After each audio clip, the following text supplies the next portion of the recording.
nulle part, depuis le premier mandat du président Félix Tshisekedi, même là, dans sa bouche, a dit que non, moi Félix Tshisekedi, je vais neutraliser au pouvoir, nulle part. Je viens de vous rappeler ici qu'il s'appelle Tshisekedi. Donc ça veut dire qu'il est le fils de son père.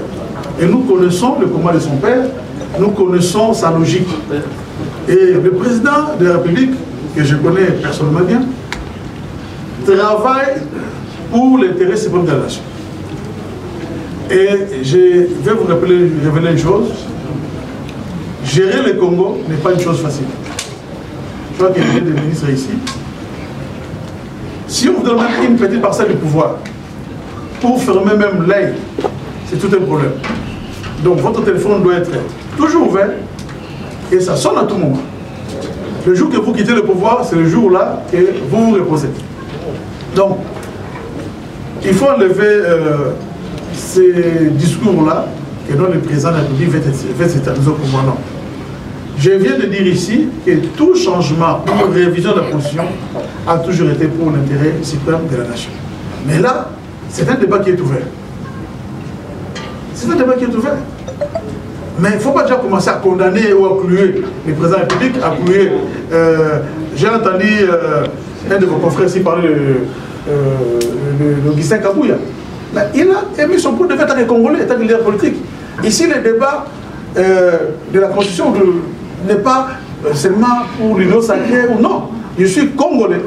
Là, je m'exprime en tant que citoyen congolais et non en tant que membre de l'union sacrée. Qu'est-ce qui doit changer concrètement? Les dispositions clés là qui fâchent. Mais attendez le moment venu, quand on va tous aller au référendum. S'il y aura un référendum. Votre point de vue alors par rapport à ça, vous êtes Congolais, le débat où mais Madame Nadine, je vous dis, le jour qu'on ira au référendum, on va se prononcer.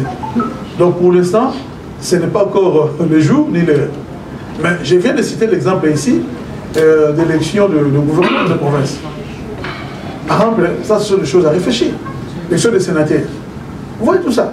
Ou l'Assemblée provinciale crée toujours le problème pour décider le gouvernement de province. Ce sont des choses à réfléchir. Ce n'est pas l'article 220 dont tout le monde parle. Non. Il y a beaucoup de choses à revoir dans cette constitution ici.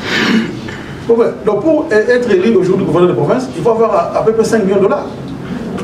Mais si on met cette élection-là au suffrage direct, celle le peuple se prononce, je crois qu'on va éviter tout ça. Donc il y a des choses à réfléchir là-dedans. Merci beaucoup. Merci beaucoup. Amis de la presse, et je crois que ce n'est pas notre dernière rencontre, il y aura ce genre de rencontre, donc régulièrement.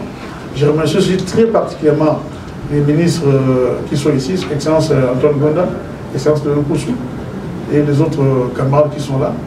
Merci pour le temps que nous venons de passer ensemble. Et je crois que ce n'est pas un temps perdu. Je vous remercie beaucoup. Et la presse, c'est le quatrième pouvoir. Au jour d'aujourd'hui, la presse que vous êtes, des fois vous ne comprenez pas votre rôle. Mais vous, c'est le quatrième pouvoir. Donc jouez pleinement votre rôle, faites passer de bonnes informations et surtout pour l'intérêt suprême de la nation. Je vous remercie. Merci.